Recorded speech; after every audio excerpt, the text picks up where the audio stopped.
ओम गुरुवे नमः। प्यारे हरि भक्तों, अब जो हम विषय ले रहे हैं वो हम ले रहे हैं कि राहु अगर सप्तम भाव में व्यक्ति की कुंडली में बैठता है तो ये जीवन में क्या प्रभाव डालता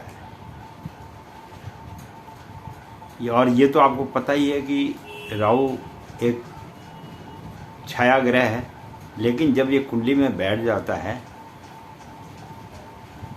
तो फिर इसका फल जो है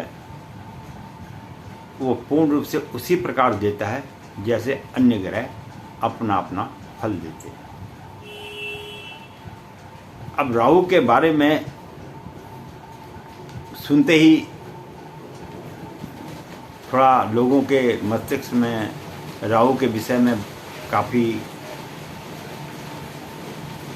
ख्यालात पैदा हो जाते हैं। तो अब सातवां राहु व्यक्ति कुंडली में बैठ के करता क्या और सातवें भाव में राहु कब बैठता है और क्यों बैठता है, सबसे बड़ा विषय तो ये है।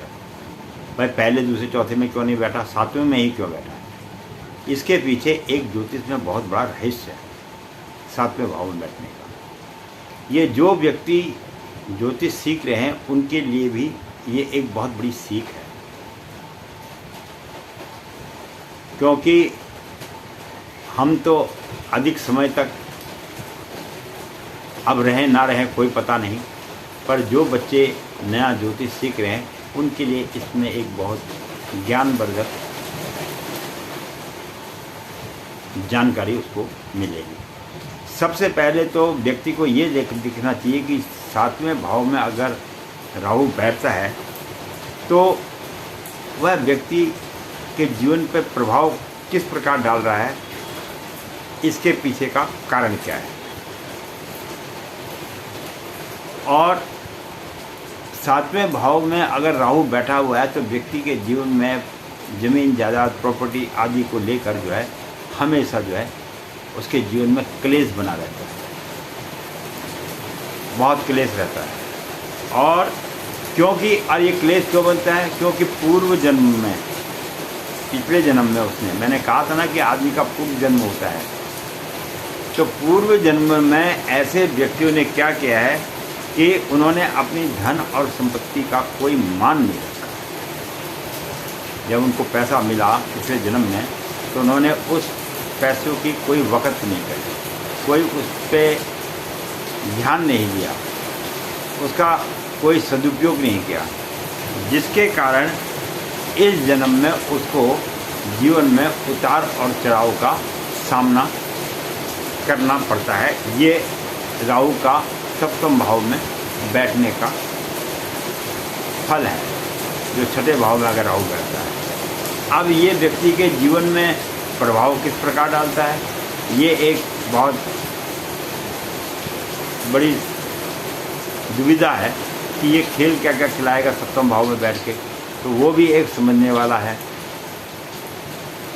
और बाहर मौसम भी थोड़ा बारिश का है, इसलिए कुछ बरसात की भी बौछार हो रही हैं, इसलिए कुछ कभी कभी वीडियो बनाने में थोड़ा बहुत दिक्कतें आ जाती हैं। खैर कोई बात नहीं, फिर भी तकलीफ़ें सहना है तो मनुष्य के जीवन का सबसे बड़ा कार्य होता है और उसे सहना भी चाहिए। तो हम बात कर रहे थे कि सातवें भाव के राहु का व्यक्ति के जीवन में प्रभाव क्या पड़ता है। एक तो सप्तम भाव में अगर राहु आएगा तो वो कम उम्र में ही व्यक्ति को सफल बना देगा, ये सबसे प्लस पॉइंट है उसका। और ऐसा व्यक्ति 3-4 किस्म का बिजनेस भी, व्यापार भी अपने जीवन के अंदर में कर लेता है और उसकी जो बोलने की वाचाल शक्ति है उसमें दम होता है और व्यक्ति उसके आधार पर अपने सामने बैठे हुए व्यक्ति को आकर्षण कर लेता है और जिससे वह व्यापार आदि में सफलता प्राप्त कर लेता है।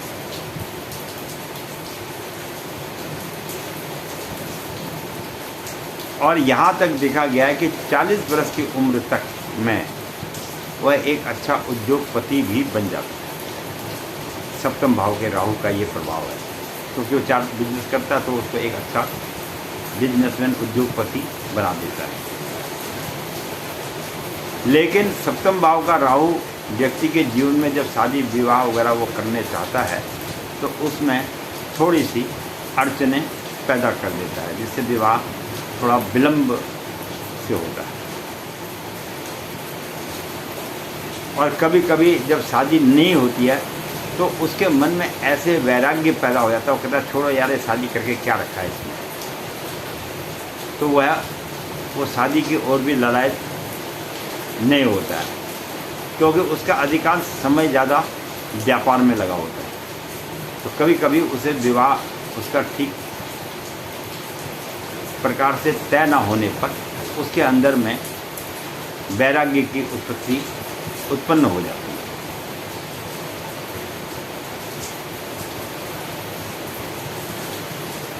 और ऐसे व्यक्तियों के साथ में एक बड़ी भारी समस्या ये है कि ये जिनके सप्तम भाव में राहु होता है वह क्या करता है, जो शादीशुदा औरतें होती हैं उनके साथ शारीरिक संबंध बनाने में, चाहे स्त्री हो या पुरुष हो, उनके साथ संबंध बनाने में उन्हें ज़्यादा आनंद आता है। ये भी सातवें भाव के राहु का व्यक्ति के जीवन में ज्योतिष में देखा गया। और ऐसे व्यक्तियों का जो विधान है वो सेक्स की ओर ज़्यादा आकर्षित होता है। वो जो है सेक्स को ज़्यादा जो है महत्वता देते हैं। उन्हें शारीरिक संबंध बनाने में ज़्यादा आनंद आता है, इसलिए वह अपने से बड़ी उम्र की लड़कियों के साथ भी संबंध बनाने में उनके मन में किसी प्रकार का कोई संकोच नहीं होता। ऐसा भी ज्योतिष शास्त्र में सातवें भाव के राहु का प्रकोप देखा गया है।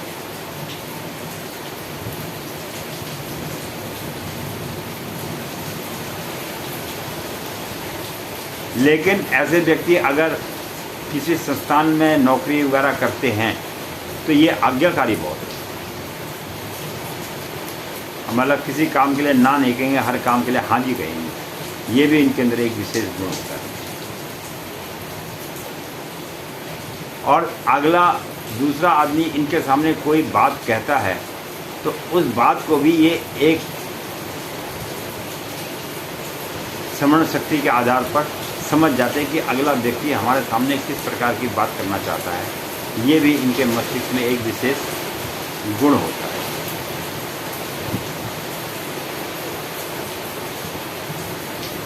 और सातवें भाव में अगर राहु है तो बहुत छोटी उम्र में ही व्यक्ति विदेश यात्रा भी कर लेता है, यह भी संभव है। सातवें भाव के राहु का देखा गया है। और कम उम्र में ही अच्छी खासी प्रॉपर्टी वगैरह भी सप्तम भाव के राहु को मिल जाती है। पांचवी दृष्टि आय के स्थान पर जब पड़ती है, जिसके कारण जो है अपनी बुद्धि और पराक्रम के और छल से ये पैसा तो कमा लेते हैं, इसमें कोई दो राय नहीं। क्योंकि राहु एक छल करने वाला ग्रह है, उसके प्रताप से ये पैसा भी छल के रूप में दूसरे आदमी से कमा लेते हैं।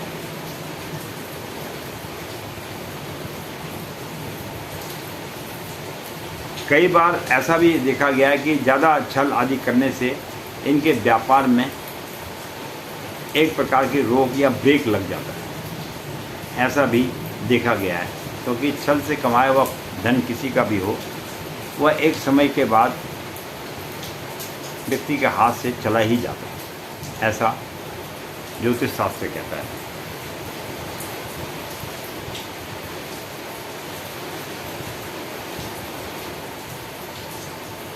और ये भी देखा गया है कि जब उसका विवाह वगैरह हो जाता है तो विवाह से पहले तो उसका जो जीवन है बहुत सुंदर रहता है, लेकिन कई बार अधिक स्त्री के में लिप्त होने के कारण ऐसे व्यक्ति का व्यापार भी चौपट हो जाता है, क्योंकि वो इतना अपनी घरवाली पर लिप्त हो जाता है कि वो अपने व्यापार की तरफ ध्यान ना देके घरवाली की ओर ज़्यादा आकर्षित हो जाता है। तो व्यापार भी यहाँ पर उसका थोड़ा चौपट हो जाता है।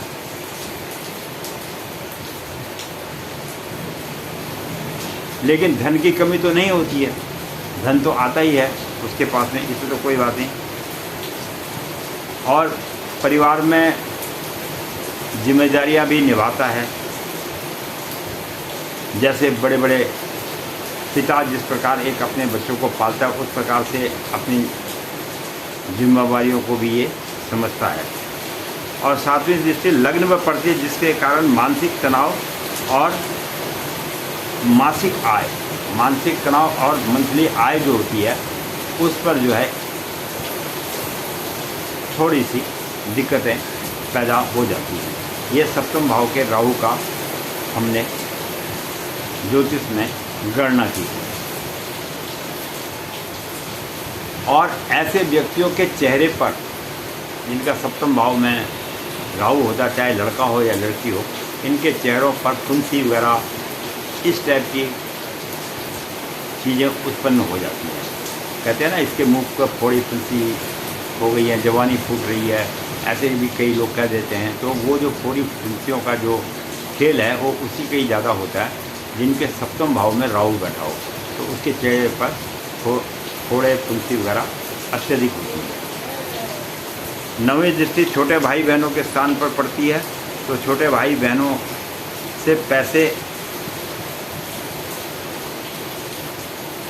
तो वो ले लेते हैं और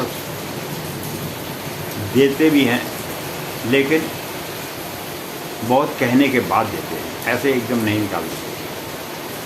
जिम्मेदारियों के साथ देते हैं, जिम्मेदारियाँ निभाते भी हैं, लेकिन आसानी से इनके जेब से पैसा नहीं निकलता है।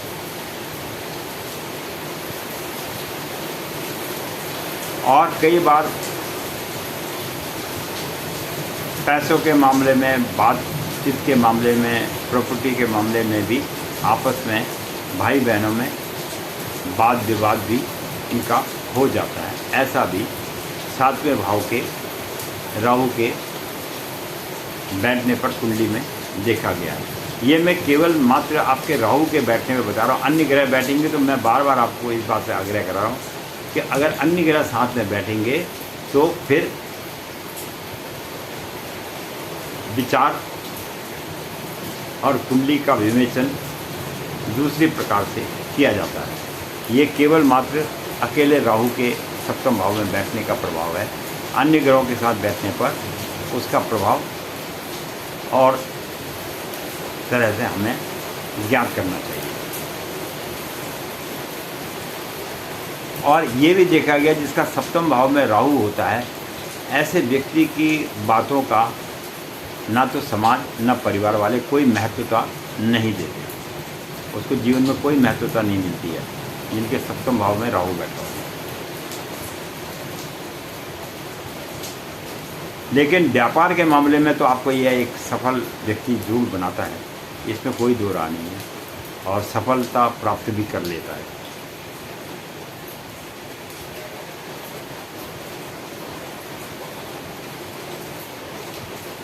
लेकिन इस ऐसे सप्तम भाव में बैठे हुए राहु वाले व्यक्ति को व्यापार में बिजनेस पार्टनर अगर मिल गया, व्यापार में बिजनेस करने के साथ में कई बार होता है कि व्यक्ति एक दूसरे के साथ मिल के व्यापार करते हैं, तो उसको वहाँ पर नुकसान ही नुकसान होगा, उसको वहाँ से प्राप्ति होने के संभावना कम रहती है।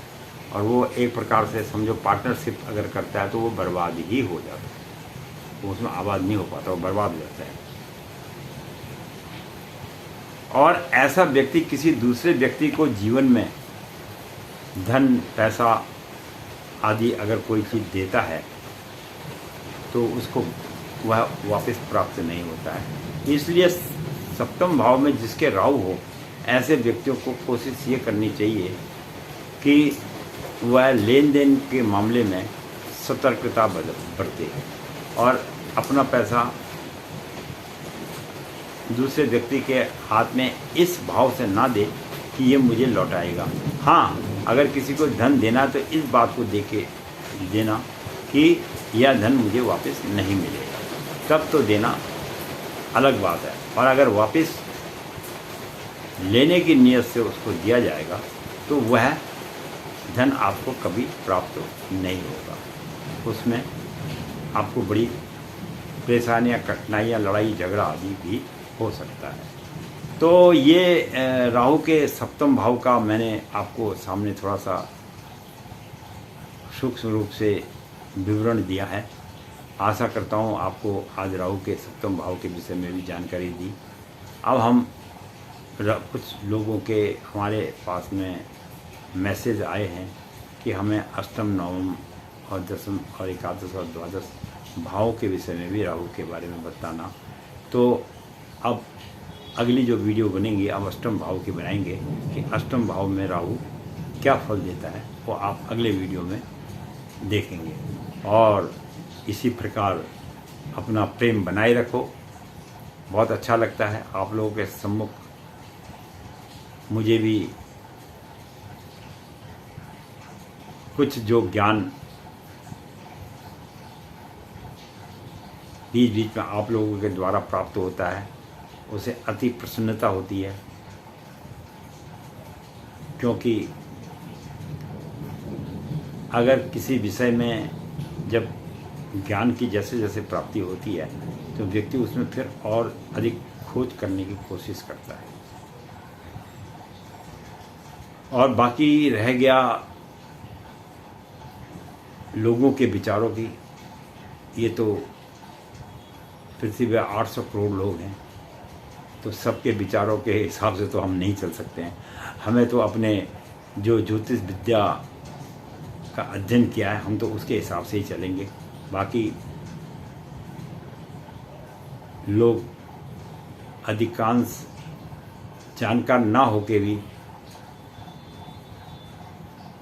अपने विचारों को इसमें कई बार प्रकट करने की कोशिश करते हैं, तो वो इस प्रकार की कोशिशें ना करें।